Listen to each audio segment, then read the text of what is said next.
At a Christmas gathering, my parents insulted me in front of everyone, calling me a freeloader. "We bear the cost, it's a burden," they sneered, even though I was paying all their living expenses. Feeling betrayed, I left and cut off all financial support. A month later, they called me in a panic, shocked. So when my mother's statement, "It's embarrassing that Shirley is just a high school graduate," made me feel horrible. "She's very different from Laura," she said in a tone that betrayed her lack of pride. My father nodded in agreement and said, "Yes, yes." Knowing that they were complimenting her, my sister Laura, who was sitting next to them, grinned triumphantly. "I'm Shirley, a fashion designer who recently completed high school. Laura, my sister, is enrolled in a prominent institution. She is fondly referred to as a light by my parents due to her diligence. But why is there such a big difference between us? Let me tell you my story. I'm 27 years old and grew up in a small town in the countryside. I lived there with my grandparents, parents, and Laura, who is 8 years younger than me. Laura was the center of attention in our family. She was adored and her wishes always came first while I got used to being overlooked. Our parents treated us very differently. For example, Laura would get fancy toys for her birthday, but my birthday gift was often combined with Christmas. It was usually just one thing, like a book or something educational. Not very exciting for a kid. When Laura joined the soccer team, our parents went to her practices and games every week. I was in the tennis club in middle school, but even on the day of my final match, my parents didn't come because they had to take Laura to her practice instead. This is how things always were. Laura came first. Sometimes, I wanted to cry, but the one who always cheered me up was Laura. When our parents compared us, she would say, "That's not true. My sister is smart too. She helps me with my studies, and she's amazing."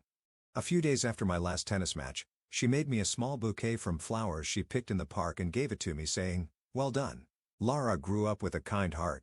My grandparents, who lived with us, often scolded my parents for their unfair behavior and stood up for me. Before I graduated from high school, my grandmother passed away. A few days later, my grandfather also passed away.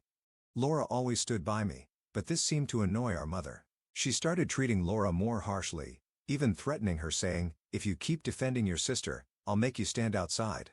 It was a cold winter and snow had started to fall. I didn't want Laura to go through such harsh treatment, so I told her, "You don't have to worry about me anymore." After that, Laura stopped defending me and focused on her studies and sports. She started living peacefully under our parents' roof. The loss of our grandparents also affected our parents. They said they had no savings and quickly dismissed my wish to go to university. I wanted to study design, but they didn't support me. After finishing high school, I had no choice but to find a job. Still, I didn't give up on my dream of working in design. I moved out and joined a company that made a small fashion magazine. My job was mainly office work, but I persuaded my boss to let me help the designers.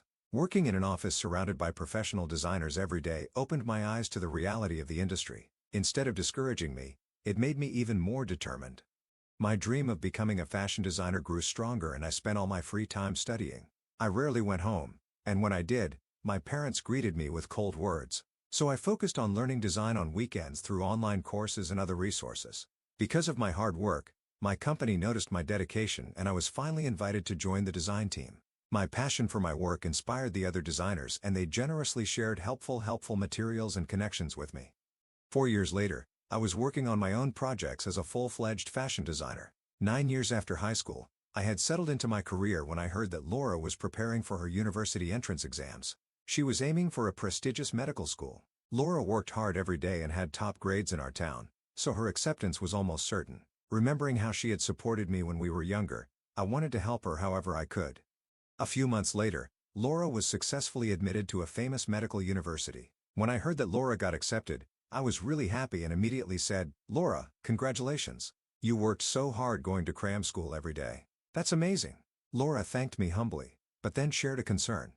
She said, "Actually, the medical school asks for a donation. It's not mandatory, but Mom and Dad think it would be embarrassing if someone from the countryside didn't pay it. They said we should pay, but you know our finances are already tight with my tuition and living expenses. Living costs by working part-time, but it was clear she wouldn't have time for a job because medical school would demand all her focus. A donation wasn't required, but with our dad working a regular office job, a donation wasn't required. But with our dad working a regular office job and Mom only working part-time twice a week, just paying the tuition was already a big challenge. I started to think they might be counting on my savings, but felt disappointed they didn't ask me directly and instead made Laura bring it up. Even though I felt let down, I decided to help Laura. I agreed to cover the donation and any other costs she needed to start school. Laura rented an apartment near the university, which wasn't far from where I lived. I was ready to help her whenever she needed. But as time passed, Laura seemed to enjoy her university life and became distant. When I reached out, her responses were short and indifferent. Even though she didn't seem interested in talking, she often sent requests like, "I want to eat this," or "Please send me that." I reluctantly arranged deliveries and lent her money, covering the expenses our parents couldn't manage. We occasionally met for meals, but Laura was cold during those times too. She was glued to her phone, only looking up to eat. Whenever I tried to start a conversation, she'd just say, "I'm busy with studies." Today, during another meal, she seemed like she didn't want to be there, judging by her reactions. Trying to lighten the mood, I brought up a casual topic about home and said, "Well, as long as you're doing well, that's probably enough to make Mom and Dad happy, right?" Laura suddenly looked at me, smirked coldly, and said, "Of course. I'm a famous medical student and you're just a high school graduate designer. Mom and Dad aren't worried about you because your job doesn't even need any qualifications." Her harsh words hurt me deeply. "What do you mean it doesn't need qualifications?" I asked. "Exactly what I said," she replied coldly. "You call yourself a designer, but anyone can do that nowadays by just looking stuff up online. Even my friends can make websites easily. Aren't you embarrassed to do such a job? Maybe you should at least get a certification." "Oh, that might be hard for a high school graduate." I felt crushed. "I've worked hard to get where I am. How can you say such things about me, Laura? What happened to you?" I asked. Laura just glared at me, annoyed, and clicked her tongue.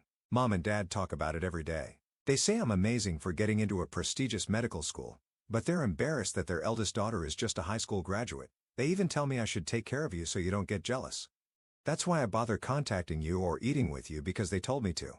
Her words brought back painful memories from when we were kids. Our parents had always compared us, saying things like, "Laura is smart and reliable, but Shirley is clumsy, stupid, and useless." Hearing that again now felt like a knife to my heart. I felt dizzy and suffocated. Lowering my head, I tried to hold back tears. Laura, thinking I was crying, snorted and said, "Well, I'll be going now." She quickly left the table and went home. Since starting her new life at university, Laura had become a completely different person. All the praise from our parents, constantly calling her a genius and saying she would be a great doctor, seemed to have inflated her ego. At the same time, their belittling remarks about me must have influenced her attitude even more. By the end of that year, I got a raise at work and planned to celebrate with a dinner at a local restaurant. When I told our parents, they said, "Bring Laura home with you." So I reluctantly agreed. It had been a while since Laura had come home because she was busy with her studies and training. From the moment she arrived, our parents barely paid any attention to me. They focused entirely on her. That evening, they invited neighbors, relatives, and even Laura's old classmates who still lived in the area. They prepared a big party with pizzas, a barbecue in the garden, and a lavish spread of food. It was all for Laura, not for me or my accomplishment. I was about to take the microphone to explain the real reason for the party when my mom grabbed it and said, "Today, we are here to announce that Laura has been accepted into medical school and will become a respectable doctor in the future." This party was supposed to celebrate my promotion, but my mom's words shocked me. I tried to speak up, but my dad stopped me. Then Laura, encouraged by the attention, started boasting in front of everyone. "My mom wants me to come home more often, but I'm studying at a prestigious private university and it's not easy, especially in the medical department. In medical school, we have to work as a team, not just individually. So, if I come home, it causes trouble for others. Everyone relies on me when they don't understand something. It's a bit overwhelming," she said. I quietly slipped into the kitchen pretending to prepare some stew, but I could still hear her loud words. While it wasn't surprising that our parents and relatives were praising Laura, her constant bragging must have been uncomfortable for the neighbors and her former classmates. As Laura kept talking, one neighbor, tired of listening, started a conversation with me when I brought out some drinks. "By the way, Shirley, you're working hard in design, aren't you?" Before I could respond, Laura and our parents quickly interrupted. "She's trying, sort of," they said, shaking their heads, "but not much can be expected. It's embarrassing that Shirley is just a high school graduate." "She's so different from Laura," my mom added with a hint of disdain. My dad nodded in agreement, saying, "Yes, yes," while Laura smiled proudly, knowing they were praising her. In the room, there were many people who had only finished high school and were working hard, as well as parents with children in similar situations. While food and drinks were served, everyone tried to stay polite, but it was clear they felt uncomfortable. The only ones who seemed unaware of the awkwardness were my parents and Laura. Feeling overwhelmed by the unpleasant atmosphere, I tried to leave quietly without saying anything, but Laura stopped me. "You come home pretty often, don't you? I come back with confidence because I study hard every day. But maybe you don't mind because you lack both academic credentials and pride, she said, laughing loudly. Even though my dad said, "Hey, that's not a nice thing to say," he laughed a little too. Her words left me speechless and filled with anger. "Good for you, Laura. You don't have to worry. I won't come back next year," I said with a trembling voice. As people around us watched with concern, I put down my tray, grabbed my coat and bag, and got ready to leave. Laura and the others were grinning and sharing looks. "If that's what you want, I'll do as you say. I'll never come back," I said. Even though I was boiling with anger inside, my voice came out cold and emotionless. I didn't feel anything for my parents or Laura anymore. When I said those words, they cheerfully waved and said, "Don't ever come back." As I walked to the bus station, I fought the urge to scream. Going back home had always been painful. When I was chasing my dream of becoming a fashion designer, I rarely visited using my studies as an excuse. But as I became more established in my career, I still felt tied to my parents. No matter how hard I tried to move on, Laura's cruel behavior that night made me decide to completely cut ties with my parents. If I truly valued my work and self-respect, I couldn't keep this toxic relationship even if they were family. Months passed, and as the new school year approached, I suddenly got a call from Laura. She hadn't contacted me since that night. She also sent several messages saying, "Please answer the phone." Reluctantly, I picked up. "Hey, what about my tuition?" she asked, her voice full of fear and urgency. I calmly replied, "I already paid the admission fee, the donation, and your first year of tuition." "No. I mean, the tuition for the second year. The university is telling me to pay it quickly because it hasn't been paid yet." I was stunned. "Why are you telling me this?"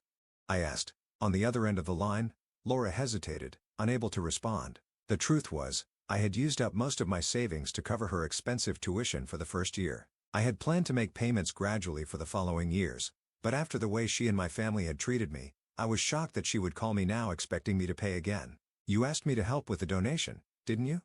"I only helped with the tuition. Because I was being overly generous. Didn't Mom and Dad send you to a private university because they could afford the tuition, or did you apply without thinking about the costs?" I asked. "That's not true," Laura replied, "but living expenses and travel costs are really hard. A lot of my classmates are wealthy and I have to keep up with social obligations too. My parents helped with that, but they said they couldn't afford the tuition and told me to ask you." The reason I could afford to help earlier was that I'd switched to a major design firm to advance my career as a fashion designer. With my success, my salary had gone up significantly, and because I was so busy with work, I'd saved a lot of money for my salary and bonuses. I had told my parents about my job change, so they probably assumed from the start that I'd help pay Laura's tuition. On top of that, they likely thought I'd keep helping because I'd already covered the donation. It seemed like the money I'd saved for her was now gone, wasted on unnecessary expenses. But I no longer felt forgiving toward Laura. While I could have easily covered the tuition, I decided to refuse the request. A few days later, when my parents called me, I rejected their plea too. Their voices sounded panicked and accusatory, which only made me feel worse. In that moment, I realized I could never go back home. They didn't see me as family. They only saw me as someone they could take money from. I wasn't going to let them drain my savings without any care for my feelings. Laura started calling me almost every day crying. If there had been even one sincere apology, I might have reconsidered, but her words were always the same. "Please pay for my tuition. If this keeps up, I'll be expelled. I'm doing my best with scholarships and part-time jobs, but it's not enough. Will people think if a student as excellent as me gets expelled? I'll pay you back when I become a doctor. We're family. Please help me." Even her voicemail messages were all similar. One message shocked me. "If you're worried about not being able to come home, I'll tell them you don't have to." After saving the messages as proof, I deleted them from my phone. Then I sent a final message to Laura and blocked her number completely. I thought to myself, people who look down on others shouldn't become doctors. And with that, I cut ties completely. I cut off contact with my family and welcomed a new spring.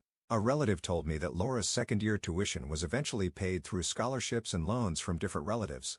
However, there was no extra money to cover her living expenses, so she had to work part-time. Balancing work with her heavy studies, frequent exams, and medical school practices was harder than she expected. She failed many classes and had to drop out 7 months later.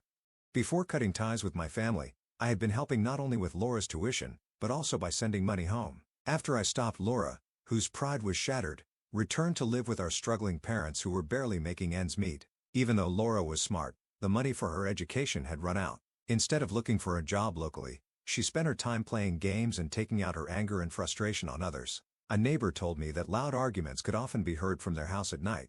Since my parents had always spoiled Laura, they couldn't stand up to her. When I saw my parents around the neighborhood, they looked tired, and people avoided talking to them. One day, under what must have been extreme stress, my father got into trouble on the train during his commute. He inappropriately touched a woman standing next to him, and other passengers noticed. He was detained and arrested. Fortunately, a settlement was reached, and it didn't turn into a criminal case, but my father was forced to resign from his job.